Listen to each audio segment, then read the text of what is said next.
आप सभी लोगों को मेरा नमस्कार। सरकारी सेवा योजना चैनल पर आप सभी लोगों का अभिनंदन है।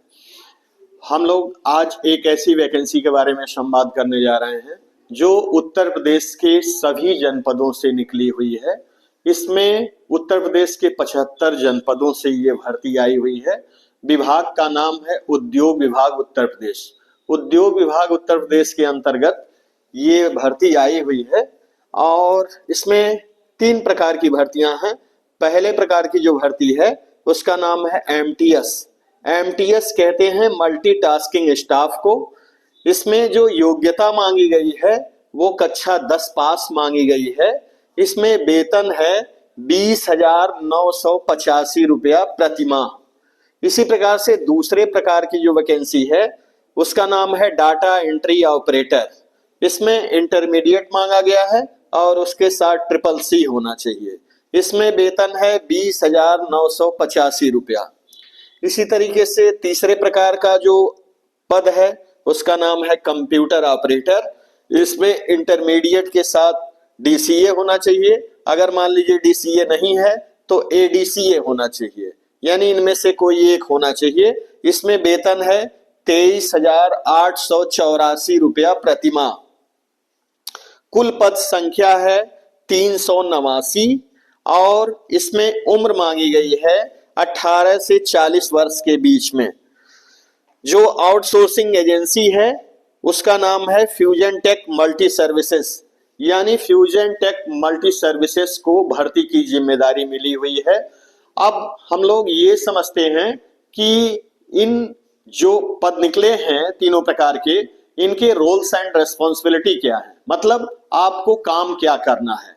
जैसे एमटीएस पहला पद है। एमटीएस का मतलब होता है मल्टीटास्किंग स्टाफ।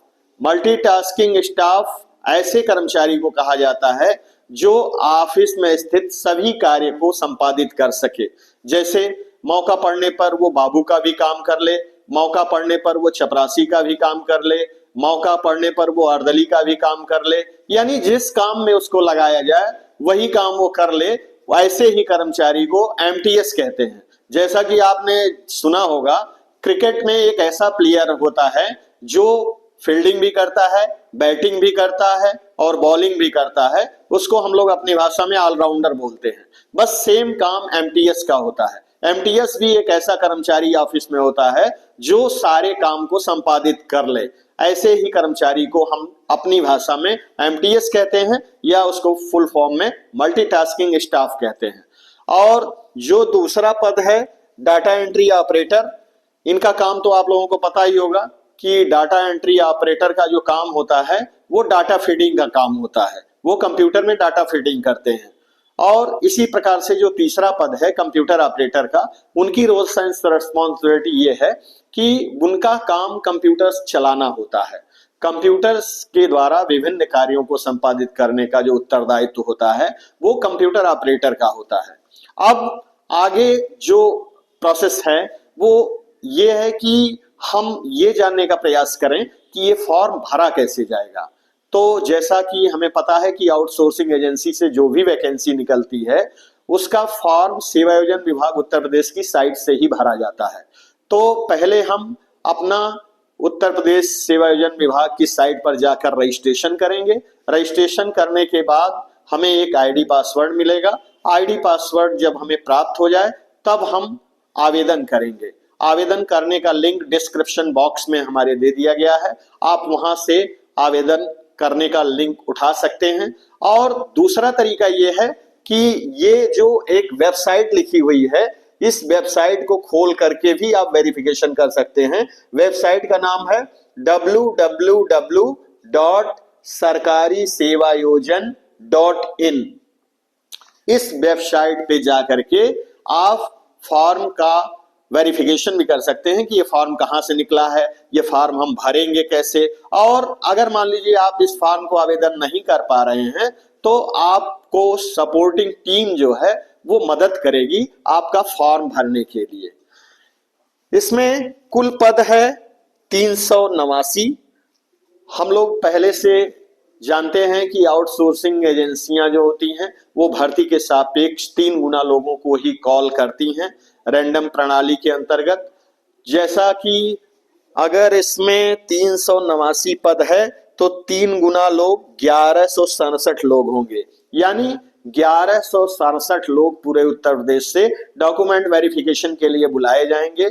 यानी उनका जो डॉक्यूमेंट लगा है सेवाजन विभाग उत्तर प्रदेश के रजिस्ट्रेशन में, उसका सत्यापन होगा। जब वो डॉक्यूमेंट सही पाए जाएंगे तो इंटरव्यू के लिए कॉल किया जाएगा। इंटरव्यू में जब वो सक्सेस होते हैं तो तीसरे चरण का मामला होता है कि उनसे जिला पूछा जाता है कि आपको कौन से जिले में नियुक्ति चाहिए। तो जब तीसरे चरण में आप जाते हैं तब आपको जिला चयन करने का ऑप्शन आता है। मतलब आपसे पूछा जाता है कि आपको कौन सा जिला चाहिए, लेकिन ये इंटरव्यू के बाद पूछा जाता है, पहले नहीं। ध्यान रखें कि जो भी आप रजिस्ट्रेशन करें उसमें मेल आईडी और मोबाइल नंबर अपना आप सही डालें, क्योंकि मेल आईडी पर ही कॉल लेटर आता है। इस भर्ती में कोई लिखित परीक्षा होने वाली नहीं है, केवल और केवल इंटरव्यू पे नौकरी लगेगी। इसलिए आप लोग अपने रजिस्ट्रेशन में मेल आईडी अपना सही डालिएगा और वही मेल आईडी डालिएगा जो मेल आईडी एक्टिव हो, जिस मेल आईडी को आप सुबह शाम चेक करते हो, ऐसी मेल आईडी डालिएगा। कई बार ऐसा होता है कि लोगों के मेल पर मेल आता है लेकिन वो पता ही नहीं पाते कि हमारे मेल आईडी पर कोई एडमिट कार्ड का मेल आया हुआ है। तो इसलिए हम आपसे बार बार निवेदन करते हैं कि आप अपना वही मेल आईडी डालिएगा जिसको आप रोज रोज चेक करते हो, क्योंकि उसी मेल आईडी पे ही कॉल लेटर निर्गत होगा। कई बार कंपनियां फोन करके भी बताती हैं, लेकिन फोन करने पे मत विश्वास करिएगा, आप मेल आईडी चेक करते रहिएगा, मेल पे ही मेल आना है। इस फॉर्म को भरने का जो लास्ट डेट है वो 29 तारीख है, लेकिन आप 29 तारीख का इंतजार मत करिएगा, क्योंकि आखिरी में सर्वर बहुत व्यस्त हो जाता है और लोग फॉर्म भरने से वंचित रह जाते हैं। इसलिए 29 तारीख से पहले ही अपना आवेदन आप करिएगा। अगर आपको हमारी ये जानकारी अच्छी लगी हो तो हमारे चैनल को सब्सक्राइब करिएगा, लाइक करिएगा और इसको दूर दूर तक शेयर करिएगा, जिससे और लोग भी इस जानकारी से अवगत हो सकें। धन्यवाद।